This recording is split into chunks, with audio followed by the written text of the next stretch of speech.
தண்ணீரில் ஆரோக்கியம் இருக்குங்க. தண்ணீர் எப்பப்பெல்லாம் குடித்தா நம்மளுக்கு என்னென்ன பலன் கிடைக்கும் தெரியுங்களா? காலையில் எழுந்திரிச்சதும் எம்டி ஸ்டொமக்கில் 2 டம்ளர் தண்ணி குடிக்கும்போது நம்மளோட உடலில் இருக்கக்கூடிய அத்தனை உறுப்புகளும் ஒரு ரெஃப்ரெஷ்மெண்ட் ஆகும், புத்துணர்ச்சி பெறும், கழிவுகள் நன்றாக வெளியேறும். 2 பார்த்திங்கன்னா, நம்ம சாப்பிட்றதுக்கு ஒரு அரை மணி நேரத்துக்கு முன்னாடி நம்ம தண்ணி குடித்தோம்னா, ஒரு டம்ளர் தண்ணி குடித்தோம்னா நல்ல ஜீரணமாகும். அந்த ஜீரணத்துக்காக சாப்பிட்றதுக்கு ஒரு அரை மணி நேரத்துக்கு முன்னாடி ஒரு டம்ளர் தண்ணி குடிக்கணும்.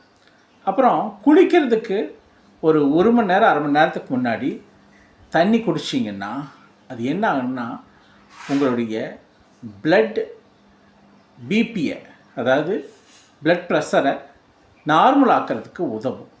ஏன்னா குளிக்கும்போது பிபி அதிகமாகும். அதனால் குளிக்கிறதுக்கு ஒரு அரை மணி நேரத்துக்கு முன்னாடி ஒரு டம்ளர் தண்ணி குடிச்சிட்டிங்கன்னா அது என்ன ஆகுதுன்னா, பிபியை சமநிலையில் வச்சுக்கிறதுக்கு உதவும். அதே மாதிரி தூங்கிறதுக்கு முன்னாடி ஒரு டம்ளர் தண்ணி குடிச்சிட்டு படுத்திங்கன்னா இந்த அட்டாக் அல்லது மாரடைப்பு இதெல்லாம் வராமல் தடுக்கிறதுக்கு உதவும்.